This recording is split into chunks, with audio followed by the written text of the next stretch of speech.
Good morning. My name is Debbie Jeffrey Ellsworth. I was in the orphanage from 1964 to 1974, from the age of 2 to the age of almost 13. I also am representing my brother, Ronald Jeffrey, and my sister, Sherry. My name is Sheila Grissard, and I was in the orphanage from 1961 to 1969, and I'm here also representing my 5 siblings that were there also. Good morning. My name is Walter Colte. The dog's name, in case you all want to know, is Samantha. I was at the orphanage from 1953 to late 1959. The dog was not there. It's too bad because she would have been great there. She hates things in uniform. I think my sister is looking down on us. She went in the same time I did, but she got lucky. She got fostered out down to Massachusetts. And she lived down there and fostered out for 14 years. When she turned 16 years old, she ran away. I asked her one time why she ran away, and she said, because I don't belong here. You were in St. Joseph's. I belong in St. Joseph's. I don't know how anybody could ever think they would belong in St. Joseph's. Not anybody, including the dog. Thank you all for coming today. I'll give the mic to John. My name is John Magnago. I live in Rowe, Massachusetts, and Miami in the winter. I was at St. Joseph's Orphanage from 1943 to 1950. Thank you. Hi, my name is Deborah Hazen. I was in the orphanage from 1958 to 1964, along with my sister and brother, who were all badly abused. Hello, my name is Michael Ryan. I was in the orphanage from 73 to 79, along with my brother Tracy and my sister Kelly. Hi, my name is Maura LaBelle. I was in the orphanage for exactly 6 months. Totally destroyed my life. I was 3.5. And it was in 1961, and I had 2 brothers and a sister there as well. Hi, I'm Caitlin Hoffman. I was at the orphanage from 1970 to 1972. I'd like to kind of represent my grandmother and her twin sister who was there and died there at the age of 10. And my best friend from St. Albans, Diane, who died at the age of 17 from an overdose, and who was there before me. We are going to start with a poem by Debbie Ellsworth. It comes from the writers group, and then we're going to move to the facilitated questions. This poem is called This Sister, This Snake. Perched upon a wooden pew, well within my little view, sat a snake, tongue lashing its warning, eyes scanning, narrow pupils quickly moving to and fro. Draped in black and white, she kept her prey within her sight and waited, spring-loaded. When would she strike? I peered around the corner just to get a little look. That's when I heard the rattle. That's when my body shook. Poisonous venom ruptured my skin. Millions of tears I'd held deep within. But the snake, she grinned, joyously recording yet another win. Slithered back, a neat little ball, as if she never struck at all. But I felt the pain. It has yet to wane. Jesus, Jesus on the wall, please save me from this evil woman who heard your call. The cross that hung on collared neck, the one that swung with every step. Did it not remind her of her choice to walk with the Lord, to hear his voice? Still her French tongue thrashed, and her heavy hand bashed.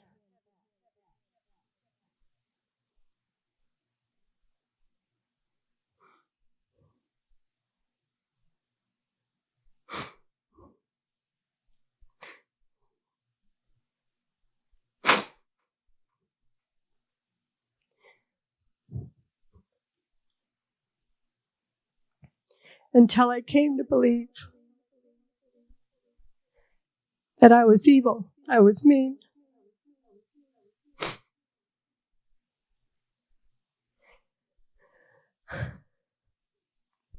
In the darkness of those days,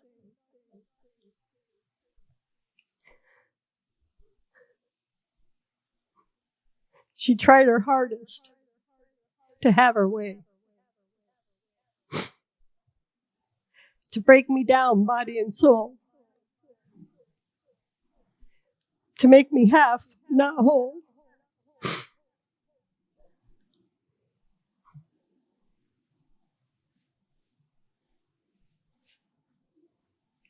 Instead, I chose to seek the light,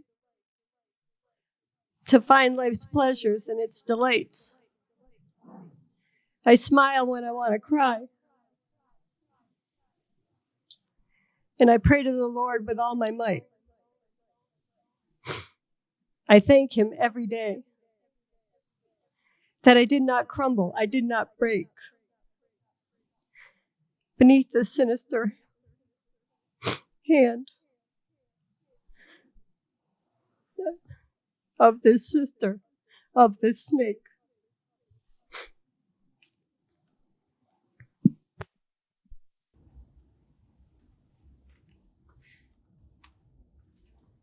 First question is for Debbie H. and Debbie G. And Debbie, you're going to start us off with it. And just thinking about kind of, we did a timeline of a little bit of kind of family of origin and pre-orphanage kind of on through. And so when you think about time before the orphanage, what would have been helpful for you to keep your family together? I believe if my mother would have had some outside help, I mean, at that time she had 4.5 kids. She was pregnant. My father liked to gamble, unfortunately, and he was gone a lot, and my mother had no money. She often had to call my grandmother just for milk for us kids. And we had very little. She had nobody to talk to, and she had no help. She had a sister that was off on her own. She didn't help any. And I think that my mother met my stepfather. He was a taxi driver. She just found him super easy to talk to. He was very caring. She found somebody to actually love her for her. But because of that, my dad divorced her. And because of circumstances, because she had an outside affair, the courts back in the 50s looked down on the mother. They said she was a bad mother and took us from her. My father actually got custody of us. He had no place to go. He went to live at his parents', and they only had an apartment with like 2 or 3 bedrooms, and my uncles were there. There was no room for 4 kids. So we were put at the orphanage. But if she would have had somebody to counsel her, somebody to help her, some kind of outside money, something, I think that would have made a huge difference. I think, yeah, she just really needed some guidance. That's pretty much it. When we were young, my mother had a severe mental illness, and I don't know how it was things weren't caught because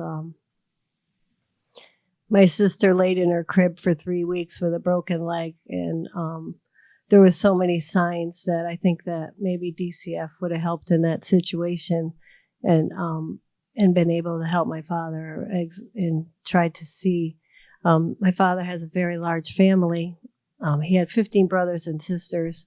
And I think if there was some opportunity for them at that time, I know there is probably now, but at that time, if there was some kind of program that would have helped my aunts or uncles be able to help care for us, that would have been extremely helpful at that time. And I think also there could have been a little more intervention by the state. It just came to be that my father couldn't take care of us, and that's where we ended up in that hellhole. I think if he was able to have a little bit more help in some way, maybe we would have been. He wouldn't have had to make that choice. So this next question's for you, John. It's, what do you remember about why you were placed at the orphanage? Well, I could go on and on and on. Oh. Thank you. Let's see. I'm going to start from the beginning of my stuff because you really need to hear what we have to say. Some of you will be here this afternoon. So I'm going to say what I have to say. I was born out of wedlock on July 6, 1943 at Fanny Allen Hospital. Apparently my mother left me at the hospital and I was never heard from until I was officially adopted. I was at the hospital for 4 months as a baby, and then I was placed at St. Joseph's Orphanage on November 5th, 1943 by Vermont Catholic Charities, at which time I weighed 11 pounds. I was at the orphanage for 7 years. In 1986, I started looking for information on my confinement at the orphanage. Among the many documents from many sources is one page that states that I was retarded. And on another page, it states that no one is to visit this child.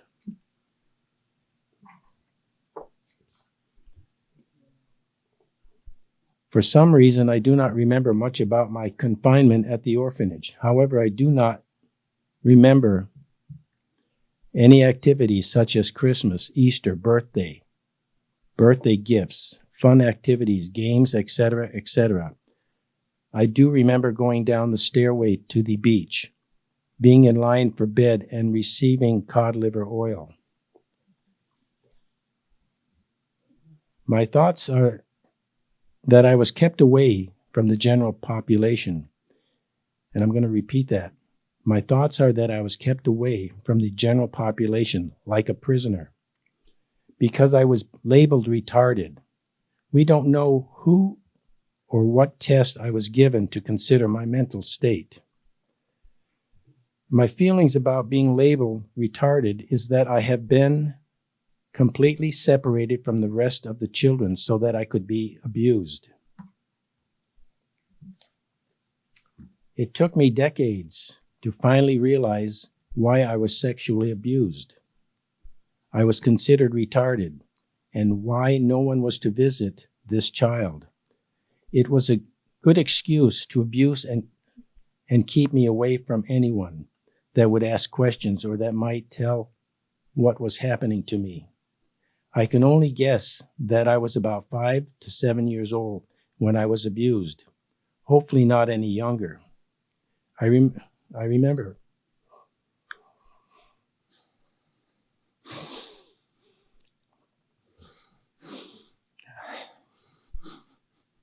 I'm going to tell you, you're not going to like it. I remember being under a priest's robe. He was sitting down, and I was forced to have oral sex with him and whacked on the head if I did not perform to his liking. What does a 5, 6, or 7-year-old kid know? There are many other incidents that I won't go into, but I just wanted you to hear some of this. I kept these and other abuses suppressed for over 70 years. It has been a blessing to tell only very close dear friends, the Burlington Press and the Burlington Police, my story. Excuse me. It is also a blessing. Well, that comes after. Okay, let me see what else I've got here. Like, as I say, I could go on. Oops, excuse me. Okay.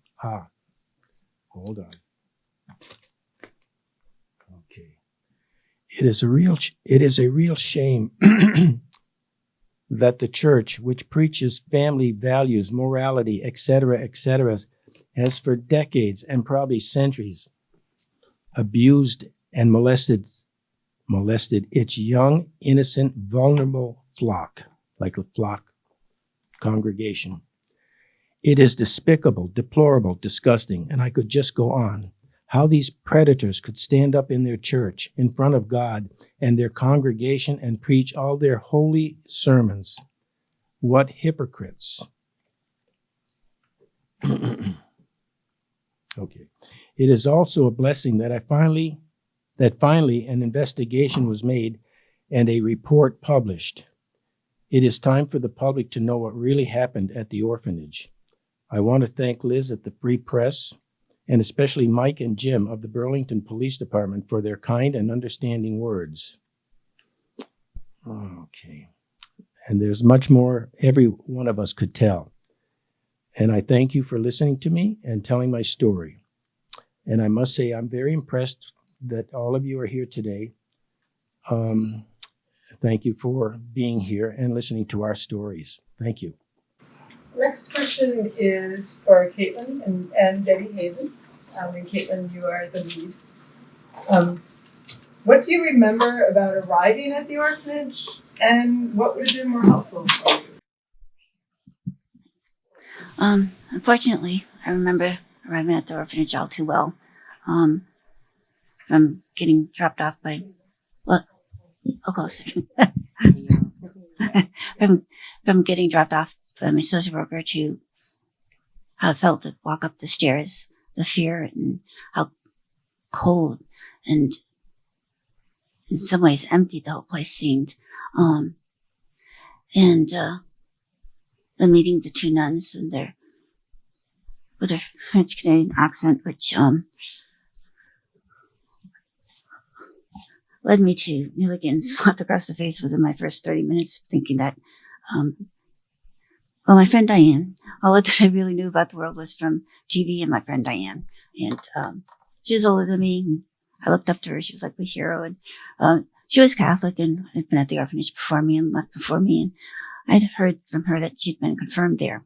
I didn't know what confirmation meant, but somehow, not knowing what the word menstruation meant to me, and that French Canadian accent turned into like ministering. And I thought that must be what they did after they were confirmed, and said, no, I'm not Catholic. And although it's really quite funny, I didn't mean it to be, but I know that slap across the face. And it turns out that is the world. That was the world that I was moved into. I was like, I had to force myself to eat stuff that I never ate before, the stuff that I hated that made me want to throw up, and keep it down. Every single meal. It was torture. And first morning I was there, that same nun beat up 11-year-old girl. She had a back brace on. So, I see her literally bouncing off the walls and with those punches. And I imagine it was because of the back brace that I didn't know that she had at the time. But that was like life there. And they'd come in at night after kids were asleep, pull them out of bed and beat them. Basically, all the kids know is that you don't feel. It's too dangerous to let them know if you feel. And any fear, don't let them know you're afraid of anything, because they'll use that against you. And my kind of assumption was like, I was used to being beaten before I was there. So I didn't know why I was so scared. But it wasn't being beaten. It was that they were after my soul. I think if they could reach it and just tear it out, that's what they would have done.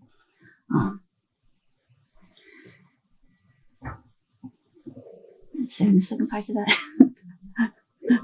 What would have been more helpful?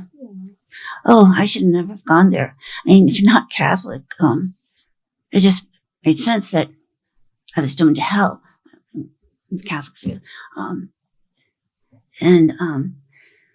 It has been recommended they go to a foster home. But it turns out that because I tried to kill myself at the orphanage because I couldn't deal with what was going on. I then became not foster home material in their words. So that's it. What I remember about arriving at the orphanage, I was only 3. My sister was 5. My brother was 7. My dad put us in the car, brought us to the orphanage, and he talked to the nuns for a little while. And then he told us that we were going to stay there. I clung on to him for dear life. I grabbed his leg and wouldn't let go. Then there was a nun there. I didn't recognize those kind of costumes. They scared the hell out of me. One nun tried to grab my hand. She was trying to pull me off from my father, and I was crying and screaming. And she finally pulled hard enough, and of course, I had to let go. And then my dad left, and we couldn't understand why he was leaving us there. Another nun took my brother to another floor. We weren't to see him except maybe in church or school or visiting days. My sister, luckily she wasn't quite 6 yet, so we were brought to what they call the second nursery after being diaper trained or potty trained. Once they turned 6, they had to go to the next dorm. So my sister was with me for about 3 months. Yeah, roughly. My very first day there, I don't know which nun it was, but of course they had the little beds for the little kids. She made me make a bed all day, trying to teach me at 3 years old how to make a bed with hospital corners. To this day, I make some really good ones. But that was my first day there, just crying all day. And I think that was like the beginning of the river of tears, is what we call it. It would have been helpful to have a counselor there to kind of transition and help us to understand why we were there. It's really sad because my dad thought he was doing the right thing. He literally went and investigated that. He went to visit that place to check it out. And a nun brought him around, gave him a tour of the whole place. He saw a very clean building, top to bottom. It was spotless because all the kids cleaned it. He saw a school, he saw a chapel, he saw play yards. It seemed perfect. There was dining, of course they had food, everything they needed for kids. But what he didn't know is once he got out of earshot from the person at the door, she was calling upstairs and telling all the nuns that there's somebody in the building, be on your best behavior. So what my father saw when he walked into each room was a nun doting over the kids and hugging them, and they were totally opposite of what we always knew when there's somebody in the building if they were being nice. And that's what they portrayed to the public always. And everybody believed them. They were very evil people. And that's what I remember about my arrival. Thank you. Try to be concise with this one. But in one sentence, what would you like people to know about what it was like at the orphanage? And we'll start with Debbie, that's okay? You can go down the line. One sentence. Here we go. It was like being stuck in a horror house and trying to be nice to get your way out. It was about survival and still trying to keep the person that I was as a child, and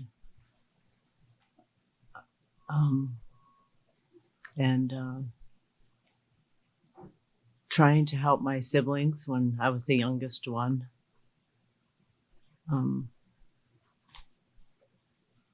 And just trying to, it was about survival.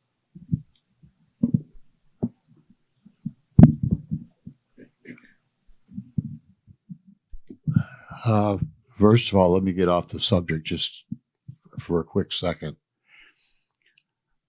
As you can probably all tell, this is an emotional time for us. Living in St. Joseph's Orphanage, as Debbie said, was a horror show. Plain and simple horror show. No matter what you did, it wasn't right. And even if you knew it was right. They said it was wrong. You just couldn't do as little children. You know, I mean, I was 8 years old. You just couldn't do anything right. It was impossible. No matter what you did, it was wrong. You just couldn't imagine. None of you can imagine being little children and having somebody walking behind you with a 3-foot ruler in their hand or a stick from the rose bush out by the grotto, and they would just whack you with it for no reason whatsoever. You didn't do anything wrong. You knew you didn't do anything wrong, but in their mind, you did something wrong. I'm not going to apologize for being emotional because I am. Oh. Well, my sentence is going to be a little longer, but it's going to be the same. I'm going to repeat what I said earlier about the church. Abused and molesting its young, innocent, and vulnerable flock. It's despicable, deplorable, disgusting that these predators existed and still exist today. That's my sentence. It is really hard to put it in one sentence. I would say, in a very short sentence, absolute despair. That pretty much says it all. I mean, to watch your siblings be beaten, and I know they did the same thing to me, but I feel worse for them. I feel, everybody calls it survivor guilt, I guess, but that's what I feel.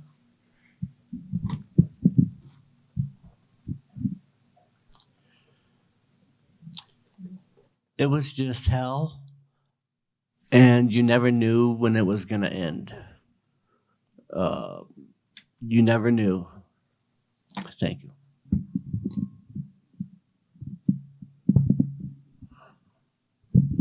And now it's my turn, and I'm pissed. Just so you all know, I watched a little boy get beaten, and I was 3.5. And it messes up your mind when you're that little, permanent. And he was beaten so bad he was dropped from the chapel to his death. And I saw it. And I don't know what happened to him to this day. And I want you the guys to all know, the state paid this church to take care of us. Think about how stupid that was. And nobody checked on the kids. Nobody. Just want you all to know that.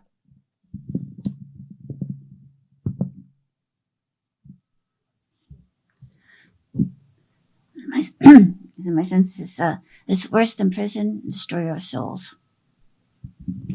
What were some of your coping or survival mechanisms? You know, as a kid, as I remember myself as a kid, I was a little fiery thing, a little obstinate, not very good with authority, let's put it that way. So that got me some extra beatings and some other things that don't need to be mentioned right now. I also had an older sister, and I had a brother that was on the boys' side, and I only saw him sometimes when on the playground. That was the only time I saw my brother. My sister was 5 years older than me, and was the only known person to be thrown out of the orphanage due to her behavior. So she was quite wild and made a name for me. So as I followed her, I got beat just in case I was thinking of doing whatever she did. My survival techniques that I used was humor, writing, the other children, such as Sheila. When I was little, Sheila took care of me. A few other people that the kids were my survival. The older girls nurtured me more than I ever was nurtured by any other person in that place. It was really due to the other inmates, as John would put it. They really, really helped my survival. So when you think about if you don't think you're doing anything to help somebody, just a simple smile, just come on, let's go down to the playground. That's what saved me when I was in there. So that was my survival techniques were humor, writing, and the other women or young girls that were in with me. I think believe it or not, I was actually kind of quiet.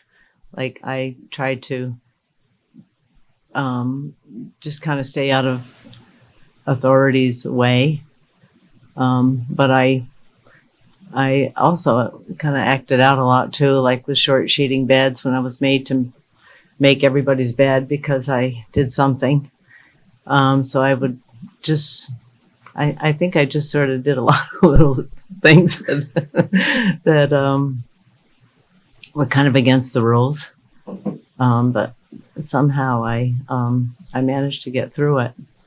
I'm not really sure exactly how, but Yeah, this actually moves into after the orphanage transitioning out. A lot of DCF workers support kids in transitioning from residential places. You want to know what I think of that? I yes, You really don't want to know what I think of that. I do. It's going to be hard, but I do. And the question specifically is, and Caitlin, you're the second part to this question, is given your experiences at the orphanage, what would have felt most helpful when you left? So what are some things that would have been helpful? Well, I was never fostered out of St. Joseph. My sister was, but I never was. I left St. Joseph after the 8th grade and went over to Don Bosco. I had a fellow from Parks and Recreation yesterday ask me what was Don Bosco. He'd never heard of it. And if you drive by St. Joseph's now, Don Bosco is no longer there.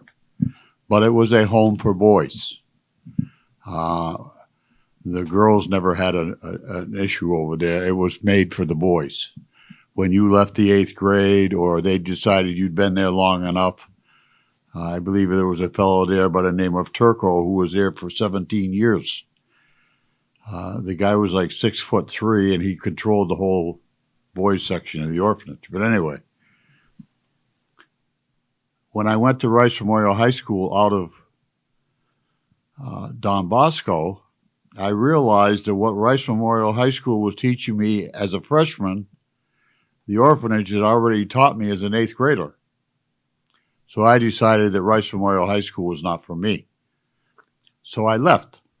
I just walked out of Don Bosco one day with a backpack on my shoulder, and I lived on the streets for the next 3 years. My brother and I, for the next 3.5 years, we lived on the streets of Burlington. We were homeless before homeless became a fad. You know, today you hear all about homeless this and homeless that. You hear about, if you read our websites and stuff, you'll hear about children who were thrown off a boat. I lived under that boat. If it rained outside, my brother and I would go down and we pulled the boat over on the top of us.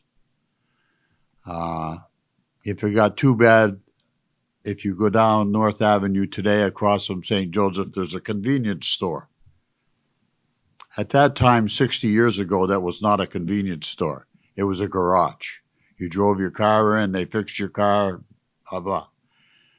The guy that owned that garage was a nice guy. If it got too bad out, he let us sleep in his cars that he had lined up outside on his fence that needed to be repaired. He'd let us sleep in them. I never once, and I've said this to other people, in all the years I was at St. Joseph, I never, ever, ever once saw anybody from DCF. Not one time. And I hear people say, oh yeah, the DCF came in. Well, I never saw one. Not saying they weren't there. I never saw them. When I left and went over to Don Bosco, there was never anybody from DCF to come over and check on the individual children who had left St. Joseph and went over to Don Bosco. When I decided I had enough of Rice Memorial High School, and I just walked out of Don Bosco, nobody, and I mean nobody, including my family, never once asked where I was, what I was doing, how I was surviving on the streets. Nobody asked, and I don't think anybody really cared. I was just another little lost boy out in the world. I was actually 13 years old, and I learned at 13 years old how to steal really well. I mean, I can do it with the best of them. But that's how we had to survive. But there was nobody to come and say, whatever happened to Walter? Where is Walter now? He's supposed to be at Don Bosco. Why isn't he there? While I was in St. Joseph's, I never had anybody come in and say, Walter, are you happy being here? You know, it's pretty hard to tell somebody from DCF whether you're happy or not when you got scars on your back. You have scars on your penis. Somebody from DCF would probably be an adult. I could probably discuss sex with them better than they knew it. It wasn't really a good place for me, but nobody ever cared where I was. That dog today cares more where I am today than anybody from St. Joseph's or Don Bosco or the state or anybody ever cared for me. And it's really affected my life because I became very angry over it. And it's not to say I don't like people, because I don't, but I don't know whether I should blame it on you people or not. I probably shouldn't, but you know what? I do. Because at some point, there is a child out there somewhere. You'll see that Mara gets very, very excited over children. She does not want them hurt. None of us want them hurt. That's why we're all emotional. But at some point, one of you people is going to come across a child that's going to need your help. Please give them your help. They need it. Everything is not good in this world. My brother, my younger brother, I've spoke to him a number of times. My younger brother, when he was about 5 years old, went to Kern Hatton. And we all know what happened to Kern Hatton. My brother won't speak about Kern Hatton. If you try to ask him, he won't answer you. He won't talk about it. He won't speak about it. He doesn't want to hear about it. And we all know that Kern Hatton is not one of the best places in the world. And I don't remember because I was living in Florida. I didn't know anything about it, but I heard that back in the 80s and 90s, it was, oh, this will never happen again. We're on top of it now. It's never going to happen again. And what happened 10 years later? Kern Hatton.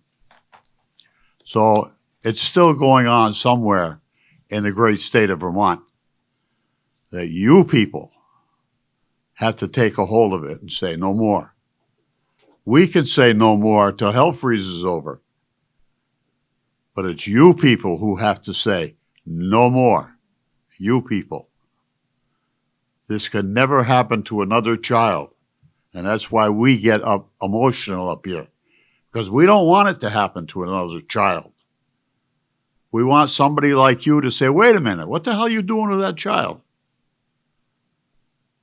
You know, and go to the authorities and say, listen, this is what's happening to this child. Only you can fix it. We can't fix it. We've tried. We've done certain things, but we can't fix it. You have to fix it. Every single one of you has to be able to look and say, that child needs help. And now I'm all done lecturing you.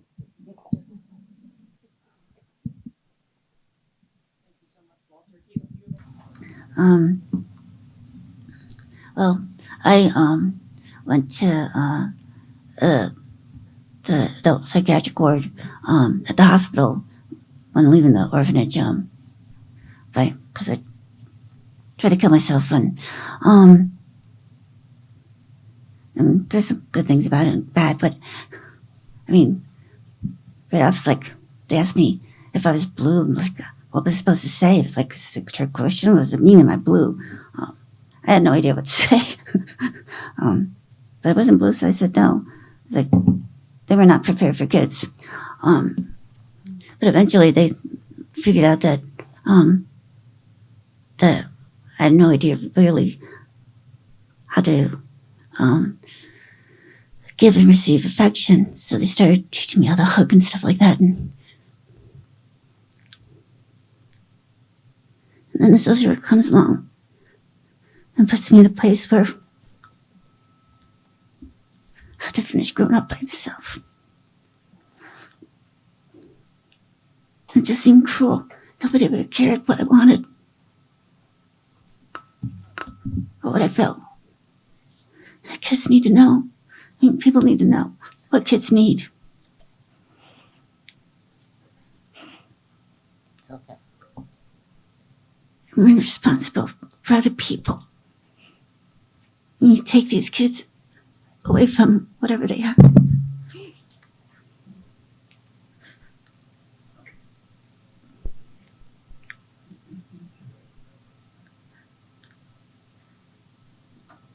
They're people.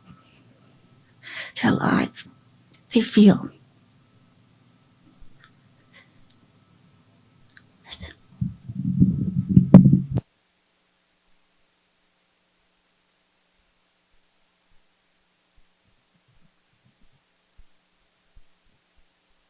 So the question is, explain a situation or situations where a social worker helped and advocated for you. Let's see. I want to make sure this is. So I would like to answer this question or in the form of an acknowledgement letter that I have written. I would like to take this opportunity to acknowledge a former state employee, Susan Smith, who was a former social worker for SRS, and that used to be Social and Rehabilitative Services in the 60s, and I'm not sure when it changed, but Susan was the most powerful, influential person in my life over 50 years ago. I know it was a long time ago, but I'm still thankful for her today. I lived at St. Joseph's Orphanage for 8 years in the 60s due to my family of 11 suffering from poverty, neglect, and illness. And as you've heard, St. Joseph's Orphanage was full of sexual, abusive, and emotional abuse. When I left at age 14, I was placed in several sexually abusive foster homes. And at 15 years old, a miracle happened in my life. Susan Smith, a Vermont state social worker, was assigned to be my legal guardian. Susan was the first person to trust in me. She believed in me and made drastic, positive changes that allowed me to have a chance in life. And it was 1971, and her belief in me encouraged me to be the first to finish high school a year early. She found the Terrell Scholarship, encouraged me, and helped me apply. After many meetings with both the Burlington School District and the Terrell Scholarship, the decision was made to enroll me in the Summer Prove program following my graduation from high school. As I turned 17, I was accepted into the Prove program at Johnson College, funded by the Terrell Scholarship for Disadvantaged Youth. Susan remained supportive of me all through college.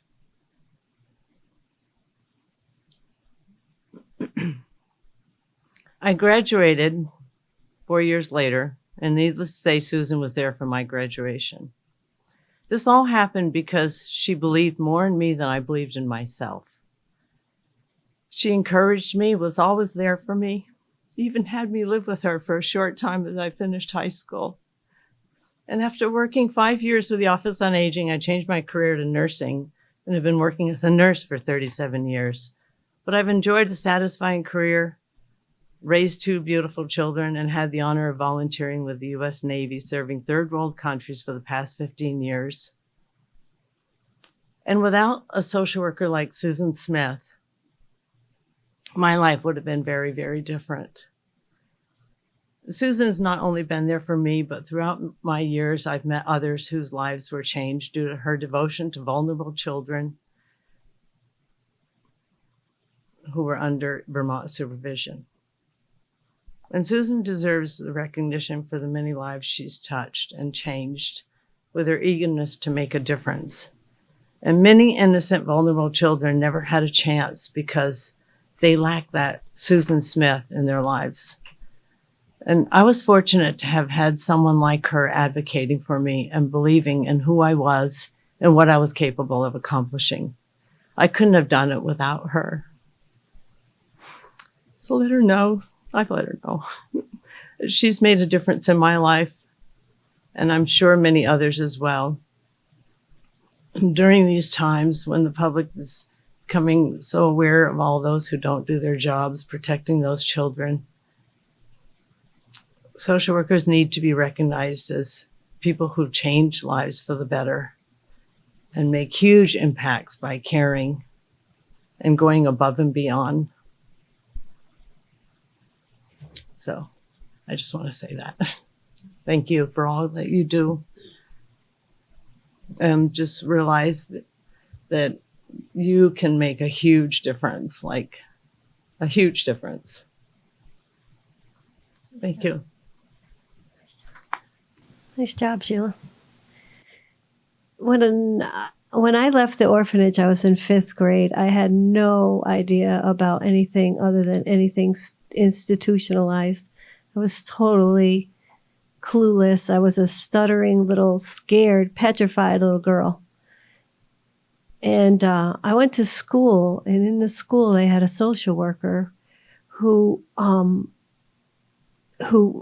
pulled me into her office and helped me. Hey, she helped me learn how not to stutter and how to stand on my own 2 feet. I don't know what I would have done without her, to be honest with you. I don't know where I would be if it wasn't for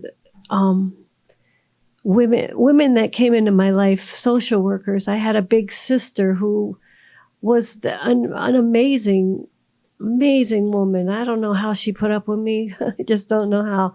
I was a wild child. Just, it was like, when I left the orphanage, it was like freedom come home. I was just like gone. And if they didn't corral me in, Lord knows where I'd be right now. And like Sheila said, you make a difference, even just a smile or a hug. I never was hugged in the orphanage, not one hug for 10 years. And this social worker taught me how to accept a hug, how to give a hug, how to smile, how to believe in myself. And just Sheila said it perfectly. You can make a difference in a child's life. And I know that it's very hard and taxing. I hear you on that. I was touched by someone. And I think that's a very special job that you all hold. And you do have the capacity to change one life. So thank you for listening. The next question is for Caitlin and then also for John. What are some situations where a social worker did not advocate for you and you wish that they had back? It's kind of hard to just pick one situation because it really was like my social worker just was not there. She came to pick me up and put me someplace else. But never, well, like never was there otherwise. And I know that I wanted to, when Diane died, I wanted to go to her funeral, and I couldn't get her hold of her to get permission to go. So I know that I had to have permission. So that would be that one time. Well, I must say I've never had a social worker to speak of, so I'm going to just ramble a little here about social working. I'm going to throw this into, because of who I am, I try to be kind, show empathy, share, and help other people. In the last 3 years, for example, being from Miami and a veteran of the Navy, I volunteered at the VA hospital in Miami for 3 years, except last year because of the COVID. Anyway, getting back to social working. It's hard to say this, but children should never be left alone with anyone. Plain and simple. First, I'll throw in, I spoke to a friend of mine down in Miami a couple days ago about this subject. He's a mental health social worker down there in a school of 2,000 students. I asked a little bit a suggestion or a suggestion, what he thought. And you folks, everything you do is confidential with a client, a student, whoever it may be, child. So you can't just go around talking. But the thing is, no child should be left alone with anyone. If you do have a discussion with a child, you should have someone in the next room with the door somewhat open or somewheres where the other social worker can hear what's going on. Of course, that social worker or those people in that office, everything is confidential, but someone else should be nearby, whatever, so they know what's going on. So nothing can happen to a child.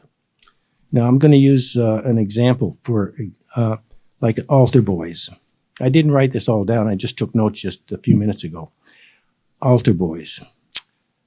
Church will never allow, I'm sure, a priest.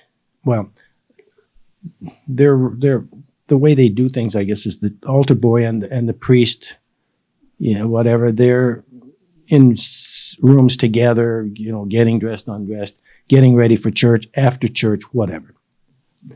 Someone else should be around at the same time. Child should, I don't care if it's an altar boy. A church will not allow that, I'm sure, because of their religious beliefs or their religious rules. There's no reasonable reason why a child should be left alone with anyone, really. It would be for the protection of the child and also for the protection and reputation of the adult with the child. I'm going to read that part one more time.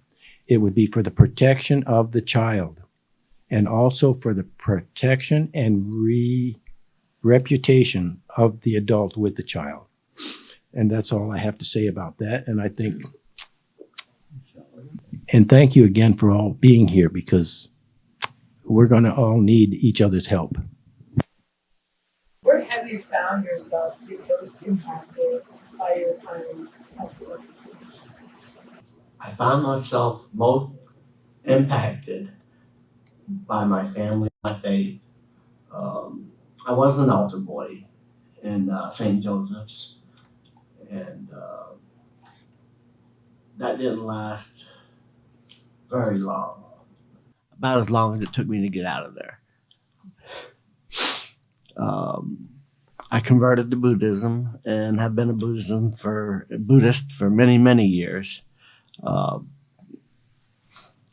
My friendships, I have a very, very difficult time making and sustaining friends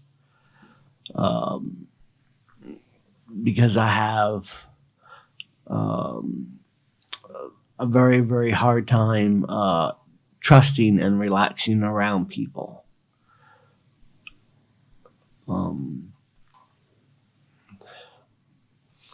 My mental and emotional, physical health is pretty good. Mental and emotional health is not so great. I have PTSD. I'm bipolar. I'm troubled by ACEs, as Linda Crossman would tell you. And emotional health. I've seen a therapist for many, many years, and no end in sight. So yes, I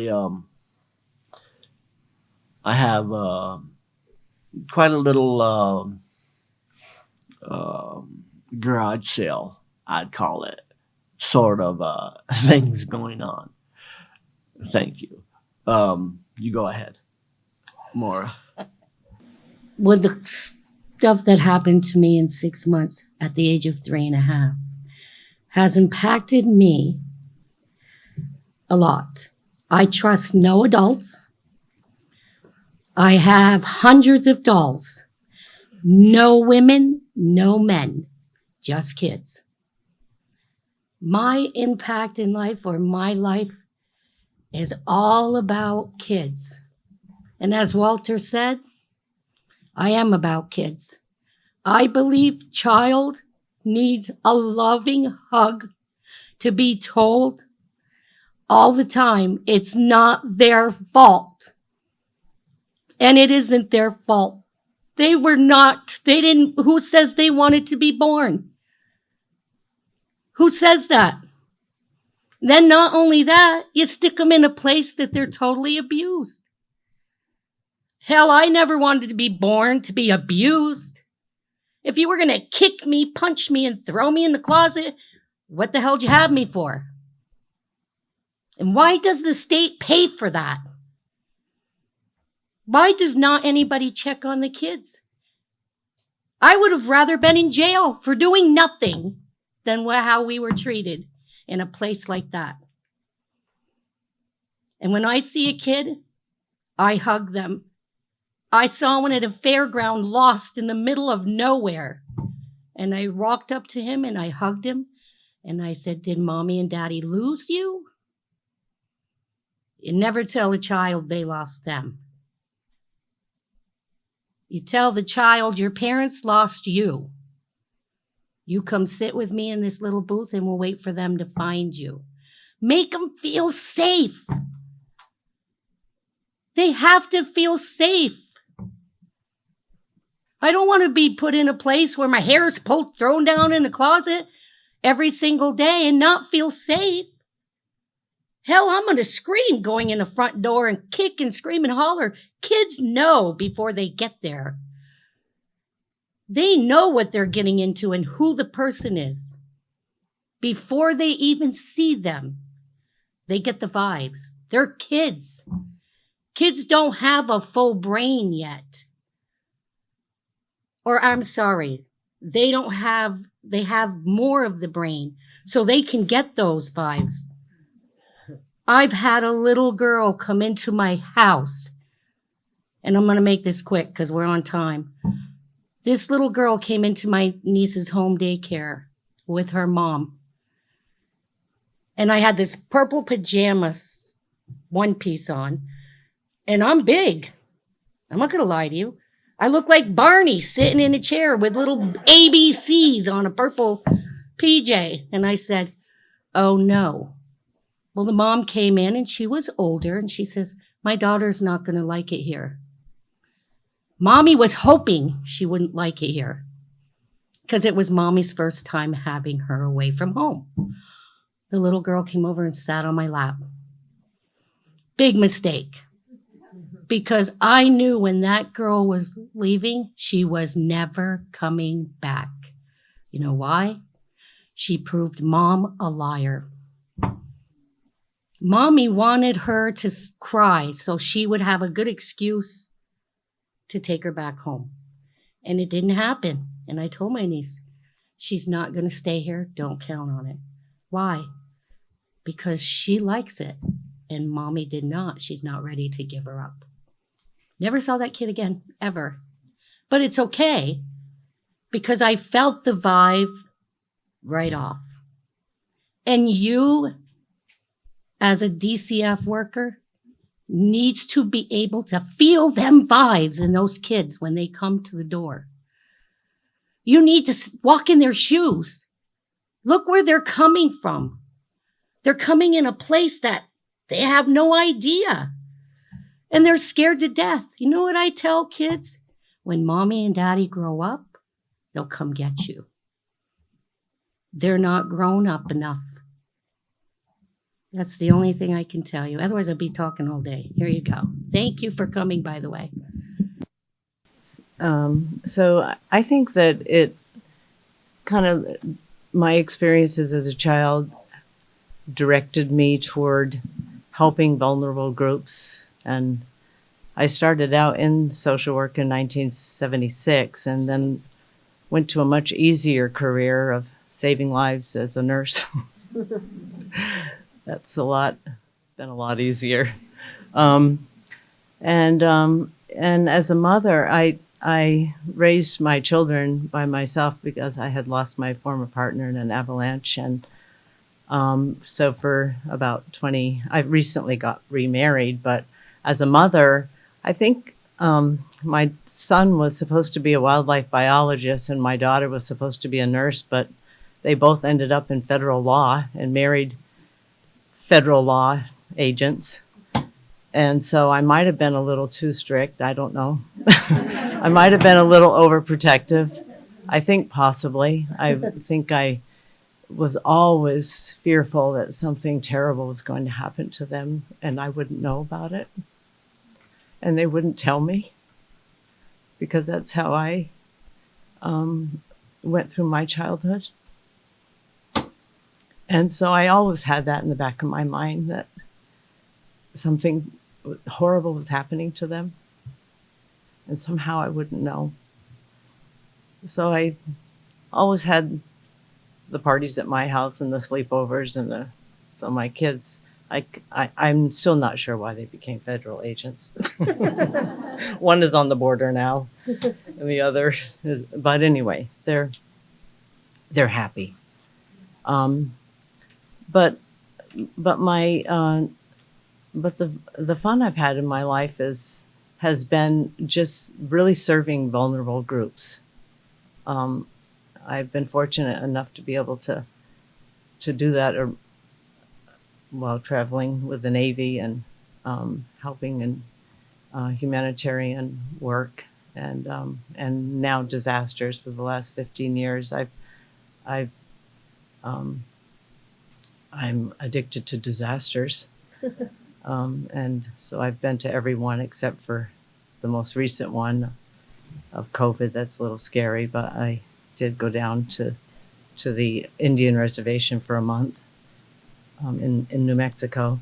But I feel that it has affected me. My childhood has affected me. I feel that I could never take care of my siblings when I was there, and I have really enjoyed the last 40 years, 30 years, taking care of other people and helping to serve and helping to make other lives easier. It's been a gift. Who would like to hear the dog speak? I just woke up dead. I can't speak. I want to amend something I said in my last statement. I'm not asking you people to look towards the children and pay attention to what they want, what they don't want. I'm demanding that you look towards the children. We are all demanding. That's why we are up here.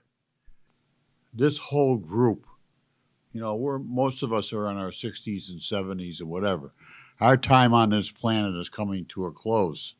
But before it comes to a close, we want to make sure that everybody understands. Don't let this happen again. Because 25 years down the road, you're going to be looking at another panel up here of different children. And you really shouldn't be. You really shouldn't be looking at no other children. It should never happen. Anyway, how has this impacted my life, St. Joseph? There's a lady sitting right there, probably could tell you. I've known her since she was 14 years old. And I treat her like crap. I really do. I'm angry. I'm angry at her. I'm angry at you. I'm angry at everybody. She's done nothing to deserve what I do to her. But that's the only way I know. I have 3 children. Well, I have 4. 3 biological, 1 adopted. 2 of those children don't speak to their father because I treated them, like Sheila says, with probably a little more discipline.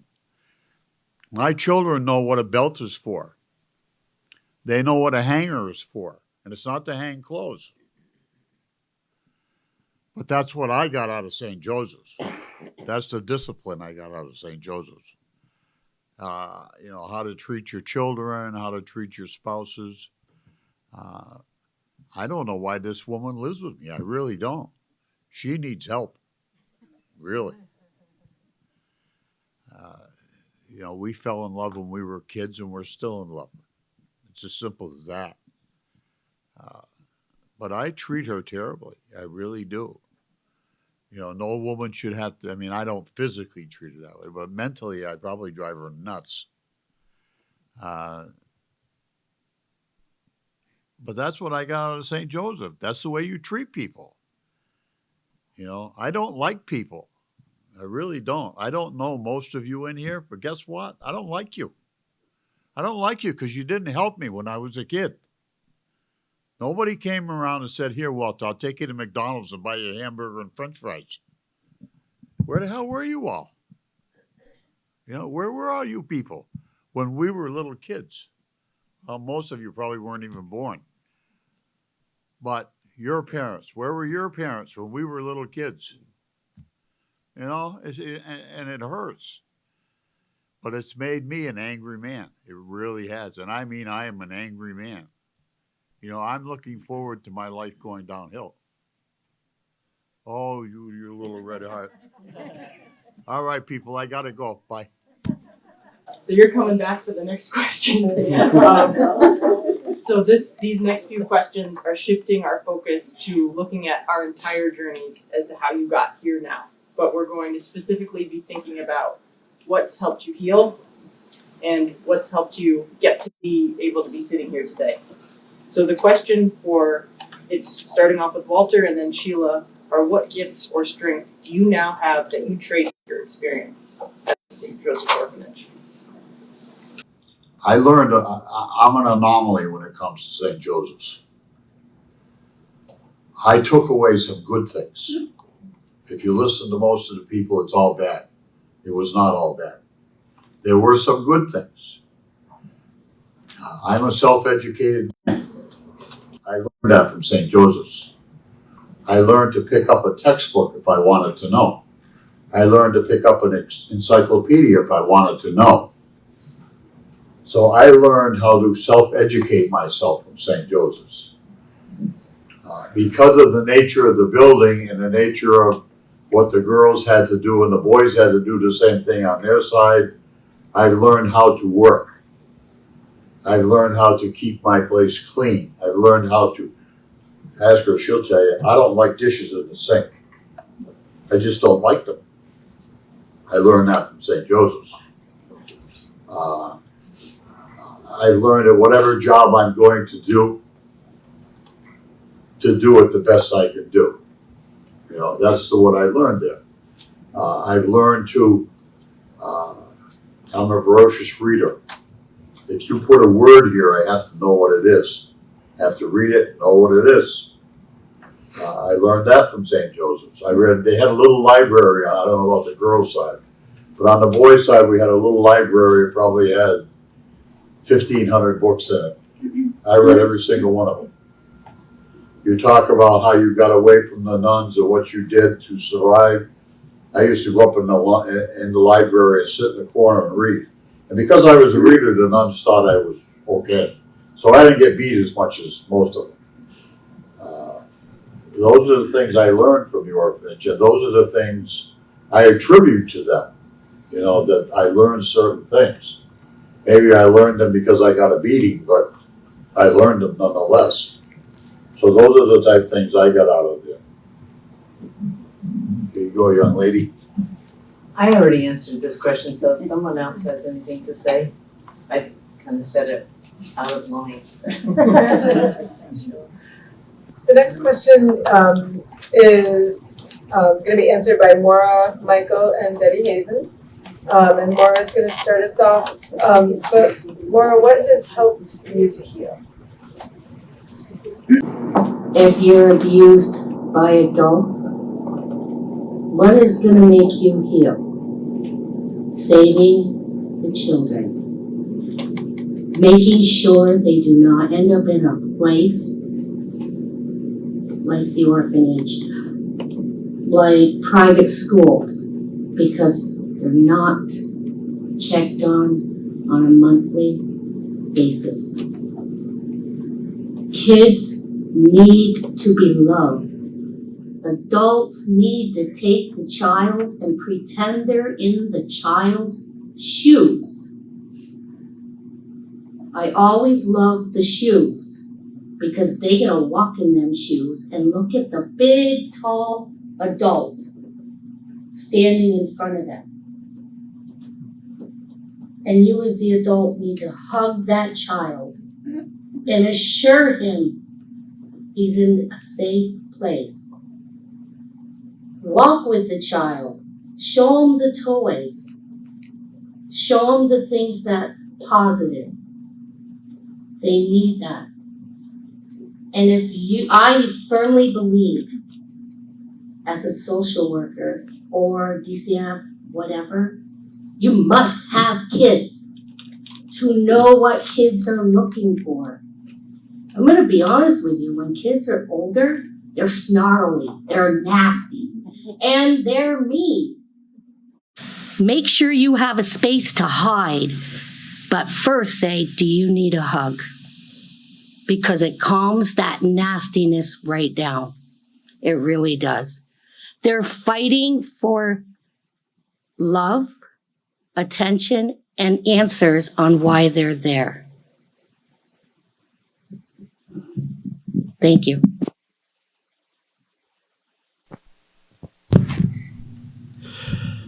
What has helped me heal?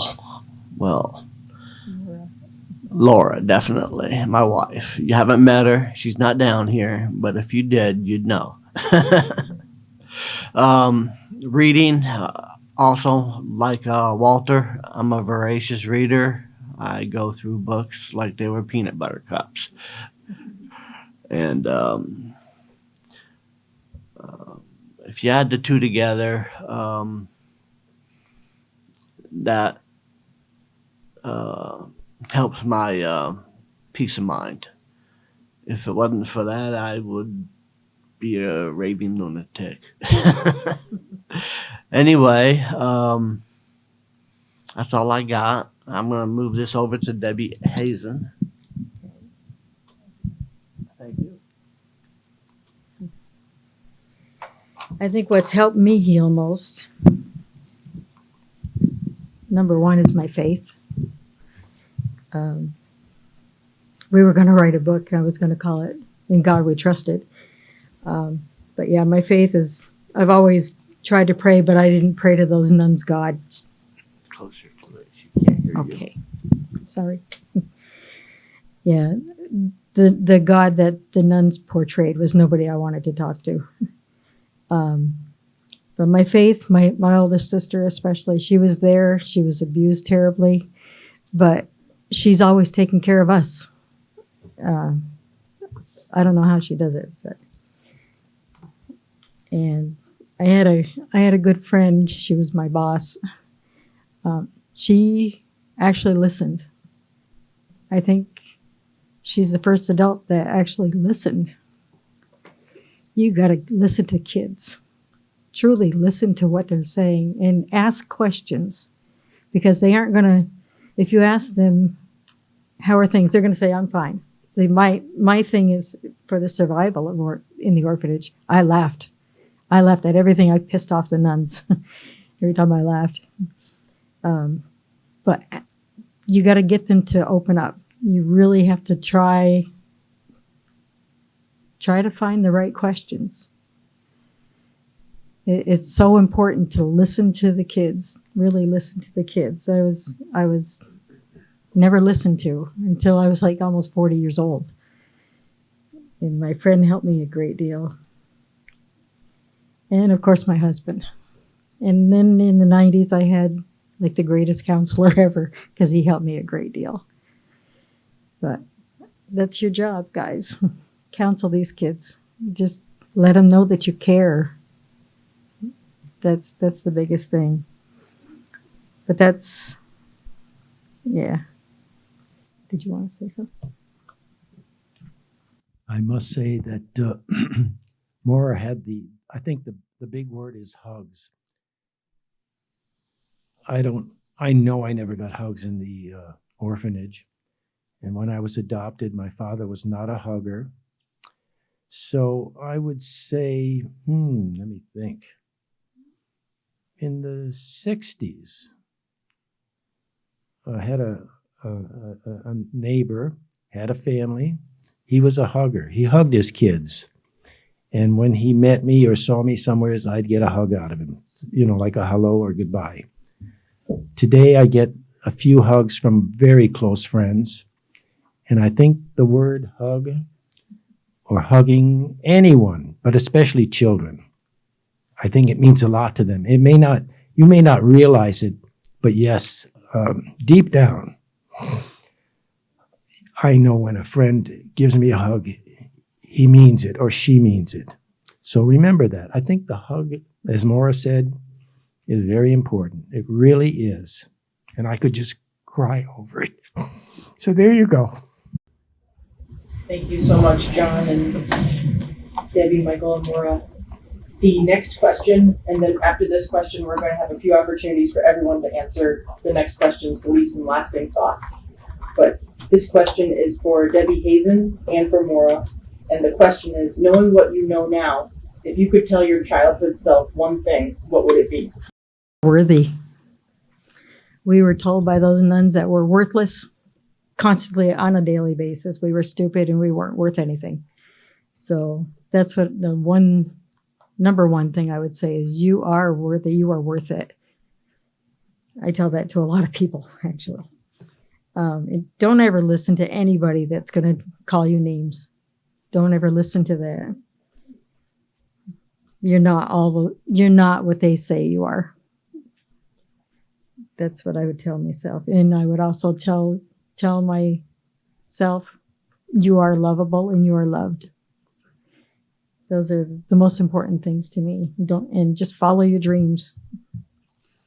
The one thing I would like to say, if I was a child again, or to any children, it's not your fault. It's not our fault. That was one thing. And another thing, how do I say that? Kids need a self-esteem, a good self-esteem. When a child goes to school and they make a mistake, I just saw it. They get devastated, they cry, they hate themselves, they start hitting themselves. And you got to look at them and say, it's okay to make a mistake. It's not the end of the world. We all make them, even as adults. When I correct you in a mean way, that's a nasty mistake. And you need a hug. But I need a hug too, because I made that bad mistake. But it's okay to make a mistake. That's how we learn. This next question is similar, and it's really an open invitation to answer if you want. And it's, what message do you have for any child out there who might be feeling scared, who might be feeling alone, and without a voice? What would you want to say to them?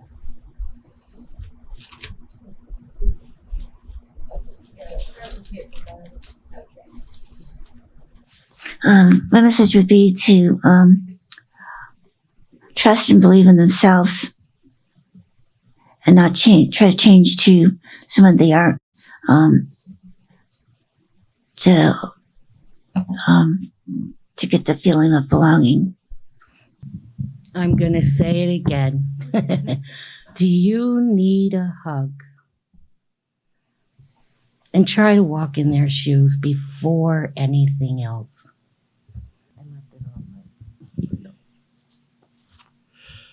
I'm just going to say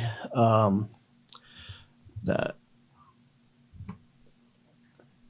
to any child that did not have a voice and needs to speak to somebody, I would say talk to somebody you trust.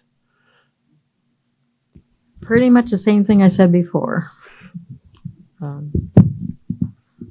Actually, I think the first thing I would say is, how can I help you?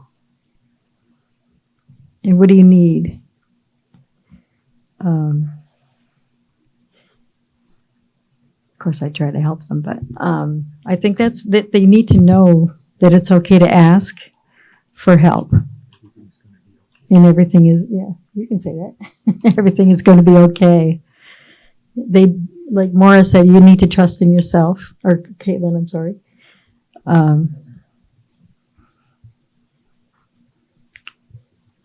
Yeah, I think that's it.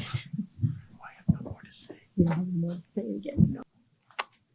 I would say to the kid, if there's any questions or doubts or whatever, tell the kid everything's going to be okay. And how would I say? I know what I'm saying, but I can't say the words, sort of.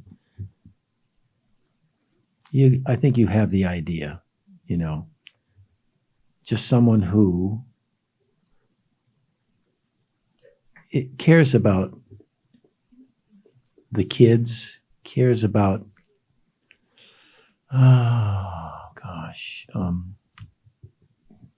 making the kid relax, taking it easy. They may have a problem, and anybody could, again, just say everything's going to be all right. Give them a little hug or whatever, something friendly, and discuss stuff. But I know kids are, anyone's not easy to let loose and say what they would like to say. Even us up here, it's not easy for us to say what we're saying, but we're doing it for the good. And like I've just said, for the good of the child. And always listen. Okay, you got the idea. Thank you. In my mind, that is a trick question. Because if you would, by the way, Maura and I have a lot in common, don't we? We think about children first and adults later. Anyway, I believe that's a trick question, because if you would listen to what we have been saying, and you people were doing your job, there would not be any children alone and scared and don't know what to do, because they would have one of you helping them do what should be done to them. So there should be no children out there who are alone and scared and don't know who to turn to, because that's your job. It's our job too, but it's also yours. So in my mind, that's a trick question. What would you tell a child? I wouldn't tell the child anything. I would take the child and do what has to be done to the child. So there should be no children out there. Right now, there should be none. I know there is, but there should be none out there that are alone and scared and don't know where their next meal is coming from. And so they're either going to steal it and get caught, and they'll live in juvenile hall for the rest of their life. Or somebody like you is going to come along and say, come on, I'll take you down and buy you a meal if that's what you need. So there should be none out there. One time when I was about 10 years old, an adult said to me, "You're just a little girl with adult problems." And I have thought of that so much. Like, so many young children out there, vulnerable children, are little children with adult problems of survival, of needing a place, adult problems. And I would tell that child, it's okay to be a child. It's okay to be 10. It's okay to accept help. It's okay to be vulnerable and be okay with accepting the help that's being offered. It doesn't mean you're weak. It doesn't mean you can't do it. But there's no reason that a 7, 10, 12, 14, 16-year-old child has to be an adult. It's okay. They need help. And it's okay to accept the help. Be brave.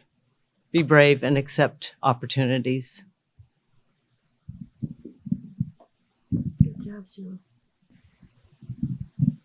I think if I saw a child in need, I would emulate the people who made a difference in my life, and I would try to be what they were to me. That's what I would do. What is one thing that you want DCF workers to remember from your time together today? And we want it to be one sentence so it's easy to remember so people can carry it with them. Debbie, if you want to start, or you don't have to. I just want you guys to realize that even kids that have a tough time can grow to be amazing adults.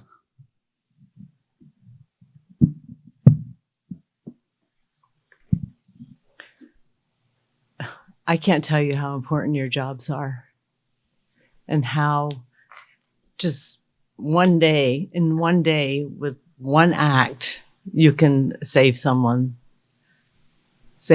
future, give them a future, give them hope. And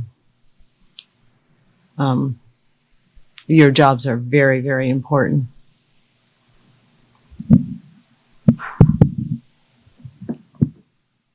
I'm sure you're going to hear this from Mara, but I want you all to remember every child that you have ever seen, heard, or maybe listened to. Every single child that you know.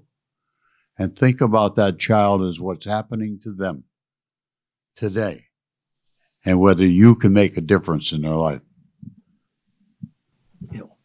So back to hugs. Yes, love makes the world go round, and hugs doesn't hurt.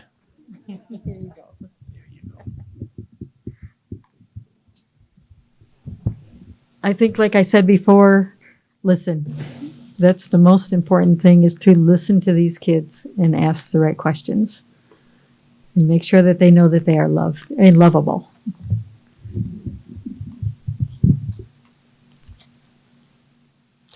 I want you to know just how important your job is and how sincerely you need to take it.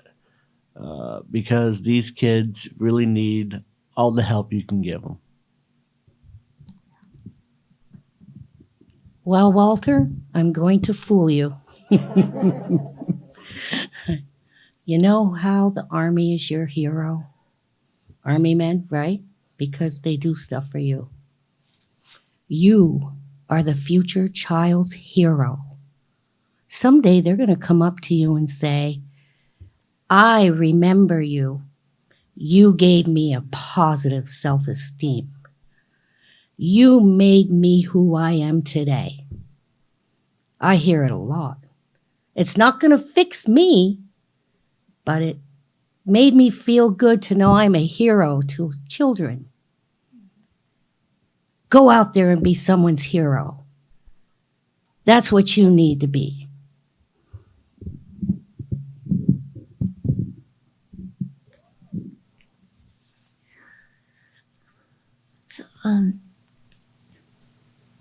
That what you feel is important, what the children feel is important too, and not to lie to them, because it does not help them. And that kids are kids. They have to be that child. They have to be themselves. And that's the only way they're really going to get to a real adulthood. Those are perfect lasting messages. Thank you all very much. And this is the conclusion of the listening portion of today. But I want to thank you all, truly, each from the bottom of my heart, for being willing to share your voices today and to share your stories. And I honestly don't think I can do justice just to capture how grateful I am that you were willing to do this today. So I'm going to quote someone really special that you might have heard of. Her name's Debbie Hazen. You are worthy, you are lovable, and you are loved.